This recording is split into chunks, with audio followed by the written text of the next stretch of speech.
بسم اللہ الرحمن الرحیم. محترم جناب میاں نواز شریف صاحب،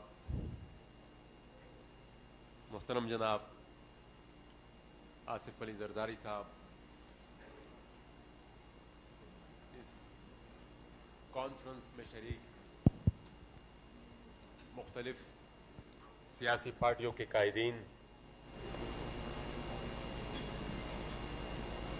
میں سب سے پہلے تو چیئرمین پیپلز پارٹی جناب بلاول بھٹو زرداری صاحب کا بہت مشکور ہوں کہ انہوں نے ہمیں دعوت دی. میرے خیال میں اس کانفرنس کے آغاز میں ہی جو ہمارے دو قائدین ہیں آصف زرداری صاحب نے اور پھر میاں نواز شریف صاحب نے اتنی تفصیلی گفتگو رکھی کہ اب مزید کچھ کہنے کی اور وضاحت کی پر گنجائش بھی نہیں رہ پاتی. اور خصوصی طور پر میاں صاحب نے جو ایک اصطلاح استعمال کی کہ اب مسئلہ اسٹیٹ ود ان اسٹیٹ سے بڑھ کر اسٹیٹ اباؤ دا اسٹیٹ تک چلا گیا ہے، اور یہ اسٹیٹ اباؤ دا اسٹیٹ صرف پاور کے کانٹیکسٹ میں نہیں ہے، یہ state with in the state معاشی طور پر بھی بنتے جا رہے ہیں یہ لوگ. کیونکہ اگر ہم دیکھیں تو وہ فرحت اللہ بابر صاحب کا ایک کویشچن جو انہوں نے سینٹ میں کیا، اس کے بعد جو رپورٹس آئی تھی اور اس کے بعد اس میں مزید اضافے بھی ہوتے جا رہے ہیں کہ کارن فلیکس سے لے کر اور روڈ اور برجز سے لے کر چیز اور پتہ نہیں کیا کیا چیز اب یہ لوگ بنانے شروع کر دیا ہے انہوں نے. تو اور جو کام یہ لوگ شروع کر دیتے ہیں مجال ہے کہ وہ اس انڈسٹری میں کوئی اور پھر سروائیو کر پائے. ہمیں سب سے پہلے تو یہ ایکسیپٹ کرنا ہوگا کہ ہم اس وقت ایک اسٹیٹ آف مارشل لاء میں ہیں، بلکہ میرے خیال میں یہ مارشل لاء سے بھی ایک بدترین دور ہے جس سے ہم گزر رہے ہیں. کیونکہ ہم دیکھ رہے ہیں کہ اس مارشل لاء میں تو سب کچھ سسپینڈ ہو جاتا ہے، لیکن اس دور میں ہم دیکھ رہے ہیں کہ ہمارے اداروں کو مسخ کیا جا رہا ہے، ہمارے پارلیمانی روایات کو مسخ کیا جا رہا ہے، ہمارے جوڈیشری کے ساتھ بھی یہی عمل کیا جا رہا ہے، ہماری میڈیا کے ساتھ جتنے بھی ادارے ہیں ان سب اداروں کے ساتھ یہی عمل ہو رہا ہے. تو میرے خیال میں سب سے پہلے تو یہ ایکسیپٹ کرنا چاہیے کہ یہ مارشل لاء ہے اور یہ جمہوریت ہے ہی نہیں. اور یہ جو تحریک اب شروع ہوگی، میری تجویز یہ ہے ایک ادنا سے پولیٹیکل ورکر کی حیثیت سے، یہاں پر میرے کافی بڑے مشران اور سیزن پولیٹیشینز ہیں، میری ریکویسٹ یہ ہوگی کہ جو بھی تحریک چلے اس کا نام ہی ہم تحریک بحالی جمہوریت رکھ دیں، کیونکہ ہم نے سب سے پہلے جمہوریت کو ریسٹور کرنا ہوگا، اس کے بعد ہی پھر ہم آگے کی طرف چل سکیں گے. الیکشنز کی بات ہوئی تو میرے خیال میں سب سے پہلے تو یہاں پر جو تفصیلی بیک گراؤنڈ اور الیکشن کے بعد پھر جو پی سی ہوئی، اس میں جو ڈسکشنز ہوئی اس میں نہیں جانا چاہتا، لیکن یہ ایک حقیقت ہے کہ یہ الیکشنز بدقسمتی سے ہم نے انکنڈیشنلی ہی ایکسیپٹ کر لیے جو کہ نہیں ہونا چاہیے تھا. اور اب تک ہماری تو شاید کیپیسٹی بہت ہی کم ہو، لیکن جتنے بھی بڑی سیاسی جماعتیں ہیں ان کو کم از کم ایک وائٹ پیپر تو جاری کرنا چاہیے تھا کہ جو الیکشن میں جو جس طریقے سے مینیپولیشن ہوئی. اب ہم آتے ہیں جو مختلف اداروں کے ساتھ جو کھلواڑ ہو رہا ہے پارلیمنٹ کی. اگر ہم بات کریں تو پارلیمنٹ انیشیلی میرے خیال میں جو حکومت ہے یہاں پر پاکستانی میڈیا کو آپ اس کو اسٹیبلشمنٹ کہیں، فوج کہیں، جو بھی کہیں، لیکن وہاں سے ان کو یہ انسٹرکشن ملا کرتی تھی کہ آپ نے حکومت پر تنقید نہیں کرتی اور مثبت رپورٹنگ کرنی ہے. لیکن رفتہ رفتہ وہ انکروچمنٹ ہوتی گئی، اور اب تو وہ اتنی حد تک انکروچمنٹ کر رہے ہیں کہ ایجنڈا جو ہمارا ہے وہ ایجنڈا ہمارا پارلیمنٹ میں بنتا ہی نہیں ہے. وہ ہماری جو پارلیمنٹ کا ایجنڈا ہے وہ یا پتہ نہیں کہ وہ پارا سے آتا ہے، جی ایچ کیو سے آتا ہے، پتہ نہیں کہاں سے آتا ہے، لیکن وہ کم از کم پارلیمنٹ میں نہیں بنتا. 11th آور تک جب ہمارا اجلاس شروع ہو کسی کو کچھ پتہ نہیں ہوتا کہ آج کے ایجنڈے میں کیا ہوتا ہے. رات کے 12 بجے مطلب نہ پوری اسمبلی سیکریٹریٹ کو پتہ ہوتا ہے، کسی کو پتہ نہیں ہوتا، اور اسمبلی کا اجلاس کال کر دیا جاتا ہے، اور پھر جو ایجنڈے پر آتا ہے اس کا بھی کسی کو کوئی علم نہیں ہوگا کل کے ایجنڈے میں کیا ہوگا. اور یہ جو انکروچمنٹ ہو چکی ہے بدقسمتی سے، اور انکروچمنٹ انہوں نے اس لیے کرنی تھی کہ وہ اپنی مرضی کی حکومت لے آئے تھے، اور اسی مقصد کے لیے وہ لائے تھے. اب اس انکروچمنٹ کو رول بیک بھی کرنا ہوگا، اور یہ کوئی اتنا آسان کام نہیں ہوگا، کیونکہ یہ ہمارے بھائی صاحبان جو جگہ ایک دفعہ میرے خیال میں جس پر قبضہ کر لیتے ہیں وہ پھر بڑی مشکل سے اس کو چھوڑتے ہیں. تو اس کے بارے میں بھی کوئی اسٹریٹجی بنانی ہوگی. جوڈیشری مطلب پورا کا پورا پارلیمنٹری پروسیس ہی بلڈوز کر دیا جاتا ہے. اب پچھلے دنوں جو سین ہوا، مطلب بل پاس ہو رہے ہیں، مطلب وہ ایک معمولی سی ریکویسٹ جو تھی اپوزیشن کی کہ بھائی آپ ریکاؤنٹ کریں، تو وہ تو جمہوری پروسیس کا بنیادی حصہ ہے. وہ ریکاؤنٹ پر بھی وہ جو اسپیکر صاحب تھے وہ ایگری نہیں ہو رہے تھے. تو مطلب یہ تو کل کو شاید ایک ایسی لیجسلیشن بھی آئے جس میں مخالفت میں 100 ووٹ ہو اور اس کے فیور میں 30 ووٹ ہو، لیکن وہاں سے اوپر اسپیکر صاحب کہتے کہ نہیں، یہ جو 30 ہے یہ زیادہ ہے، اور یہ جو 100 ہے یہ کم ہے. تو یہ جب میں شروع میں جیسا میں نے کہا کہ یہ جمہوریت ہے ہی نہیں. جمہوری اقدار میں، جمہوری روایات میں اس طرح نہیں ہوتا. ساتھ ہی ساتھ اگر ہم جوڈیشری کی بات کریں تو جوڈیشری میں یہاں پر فائز عیسی صاحب کی بات ہوئی کہ کس طریقے سے پھر اس کو یہ مختلف اداروں کے ذریعے پہلے ایک ریفرنس بھیجا گیا، پھر ریفرنس کے بعد اس کا کیس کہیں اور بھیج دیا گیا. میرے خیال میں ہماری سیاسی قوتوں کو فائز عیسی صاحب کے ساتھ اس کے ساتھ سٹینڈ لینا چاہیے تھا. اس طریقے سے ہم نہیں کھڑے ہوئے ان کے ساتھ جس طریقے سے ہمیں فائز عیسی کو سپورٹ کرنا چاہیے تھا. کیونکہ یہ اگر وہ پھر اسی طرح کے چند ہی مطلب کریڈیبل لوگ اگر آئسولیٹ ہوتے رہے اور وہ پھر ان کو نشانہ بنایا جاتا رہا تو پھر میرے خیال میں پھر یہ لوگ ختم ہوتے جائیں گے. اسی طرح ہمارا پشاور ہائی کورٹ کے چیف جسٹس صاحب ہیں وقار سیٹھ صاحب، ان کا بھی یہی سین ہے. انہوں نے پرویز مشرف کے کیس میں ایک فیصلہ سنایا، اور اس فیصلے کی پاداش میں ان کی جو ایلیویشن تھی سپریم کورٹ میں اس کو بلاک کر دیا گیا، اور ان سے کئی گنا جونیئر جج صاحب کو لاہور ہائی کورٹ سے پروموٹ کر کے سپریم کورٹ کا جج بنا دیا گیا.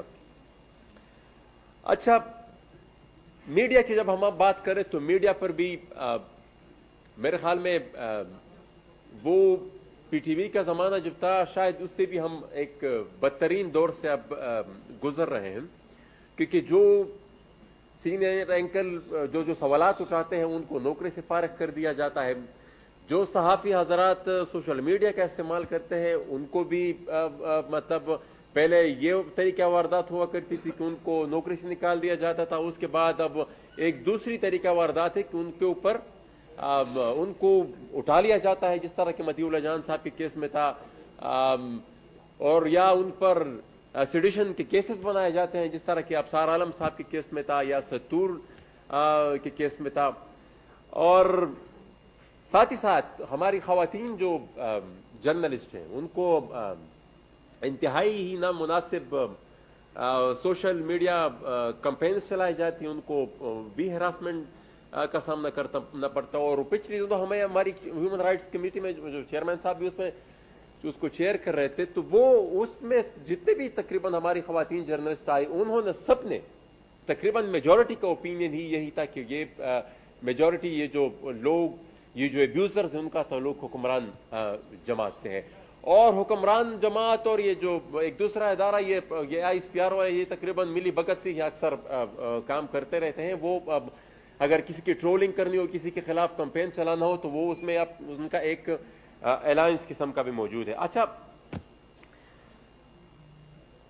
یہی سین پولیٹیکل ورکرز کے خلاف بھی ہے کہ ان کو مختلف طریقوں سے روکنے کی کوشش کی جاتی ہے. جو لیڈرشپ ہے ان کے خلاف کیسز بناتے ہیں، یا جو پولیٹیکل ورکرز ہیں ان کو جتنے بھی قوانین ہیں ان کو بطور ہتھیار ان کے خلاف استعمال کیا جاتا ہے. کسی کے اوپر دہشت گردی کا مقدمہ ڈالتے ہیں، کسی کے اوپر سائبر کرائم کے تحت مقدمہ ڈالتے ہیں. اور اب تو پھر سے یہ بات شروع ہو گئی ہے کہ کوئی گمنام قسم کا بندہ اٹھتا ہے پنڈی میں یا کسی اور جگہ پر، ایک درخواست جمع کرا دیتا ہے کہ فلانا نے ایک ادارے کی بدنامی کی اور روز کے خلاف پھر ایف آئی آر درج ہو جاتی ہے. وہ پھر بیچارہ ہمارا اپنی ضمانتوں کے لیے پھرتا رہتا ہے.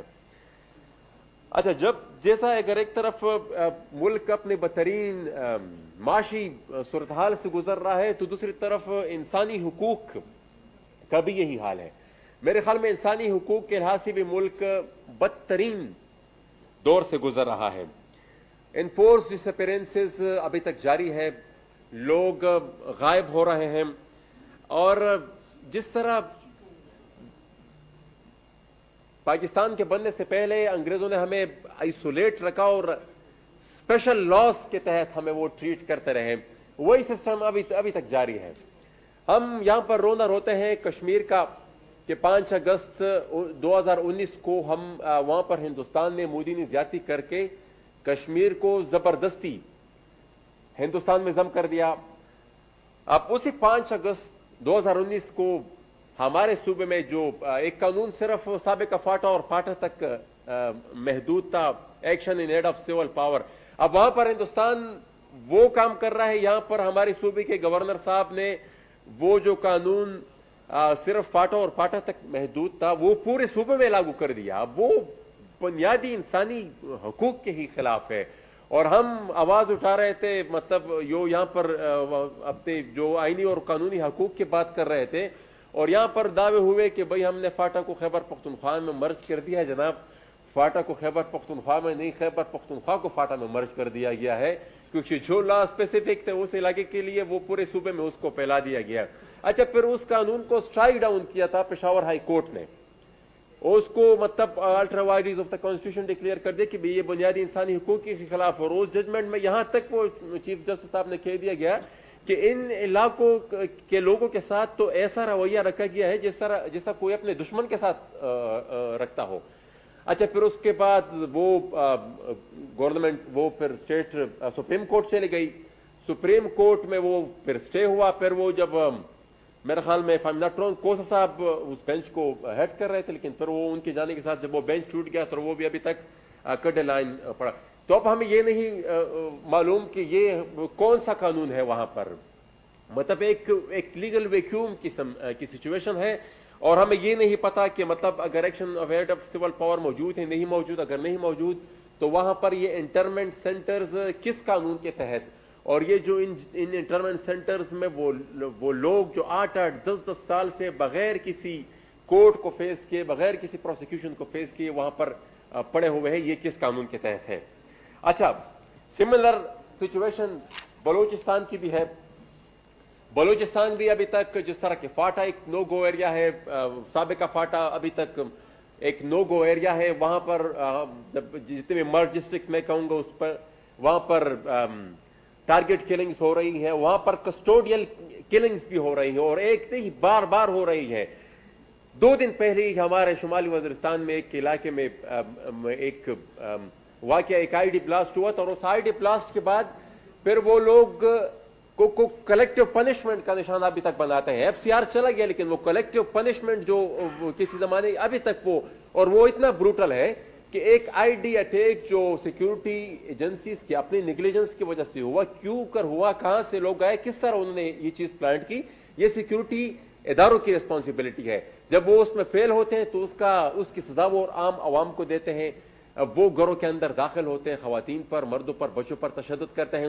اچھا پھر لوگوں کو اٹھا لیتے ہیں اور پھر وہ اٹھا کر اس پر کسٹڈی میں اتنا تشدد ہوتا ہے کہ اکثر لوگ کسٹڈی میں ہی مر جاتے ہیں اور کوئی پوچھنے والا نہیں. کسی قانون میں لوگوں کو وہ نہیں، کوئی فورم لوگوں کے پاس اویلیبل نہیں ہے کہ ہم کہاں پر جائیں اور کہاں پر اپنے انصاف مانگے.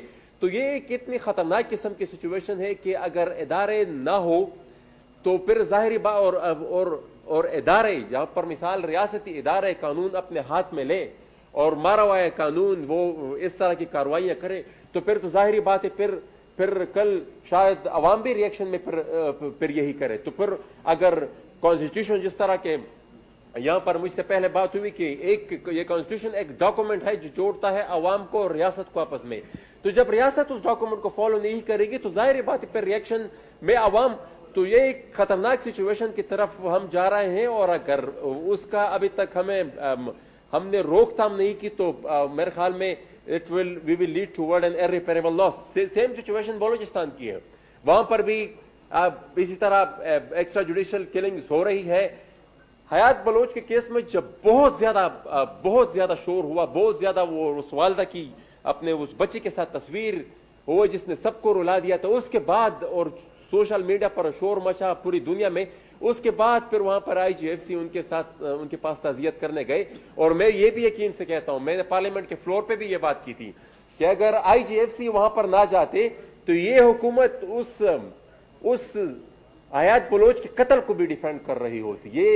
یہ اتنے حد تک اپنی نوکریوں کو چھپانے کے لیے جا چکے ہیں کہ میرا دعویٰ ہے کہ یہ حیات بلوچ کے قتل کو بھی جس طرح کے خڑ کمر کے واقعے کے بعد وہ الٹا جن لوگوں نے گولیاں چلائی تھی، جن لوگوں نے مارا تھا، ان کو لوگوں کو پروٹیکٹ کر رہے تھے on the floor of the house. یہ میرے خیال میں حیات بلوچ کے کیس میں بھی بلوچستان ایک لو گوریا ہے، وہاں پر کسی کو جانے کی اجازت نہیں دی جاتی. میں چند دن پہلے وہاں پر گیا تھا، مجھے ایئرپورٹ سے واپس بھیج دیا گیا.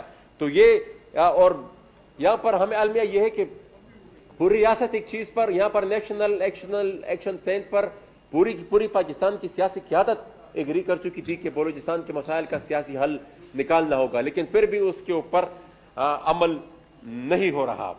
اچھا یہ جو میں نے ایکس فاٹا کی جو یہاں پر واقعات ہوتے ہیں جو پھر لوگوں کو تشدد کا نشان بنایا جاتا ہے، میں نے اس دن پارلیمنٹ کے فلور پہ بھی یہ بات کی تھی کہ یہ ایک اس مصنوعی جنگ کا نشانہ کی سزا ہمیں دے رہے ہیں جو یہاں پر پاکستانی جرنیلوں نے اپنی کمائی کے لیے شروع کی تھی. اب پوری دنیا دیکھ رہی ہے. یہاں پر ابھی جو ایک سکینڈل آیا ہے حسین سمیر رحیم باجوہ صاحب کا، اس کی جب آپ وہ ایسٹس نکال کر دیکھ لیں، وہ اس کی جو ریشو ہے اس نے گروتھ ہی 2001 سے بات کیا ہے. مطلب 9/11 کی بات ہی وہ، اور یہ تو صرف ایک معمولی قسم کا ایک گلمس تھا. اب جب یہ مزید یہ پینڈورا باکس کھولے گا، پتہ نہیں اس میں سے کیا کیا نکلے گا. یہ صرف ایک بندے کی اتنی بڑی بزنس امپائر نکلی ہے.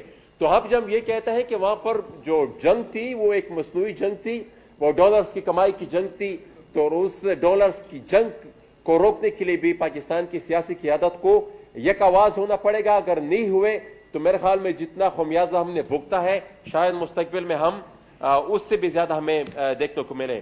میں ایک چیز کا اور بھی یہاں پر ذکر کرنا چاہوں گا کہ یہ جو افغانستان میں جو کچھ ہو رہا، افغانستان میں جو پروسیس چل رہا ہے، جو انٹرا افغان ڈائلاگ وہاں پر ہو رہا ہے، تو میرے خیال میں اس میں بھی ہمارا رول بہت ہی کلیدی ہے.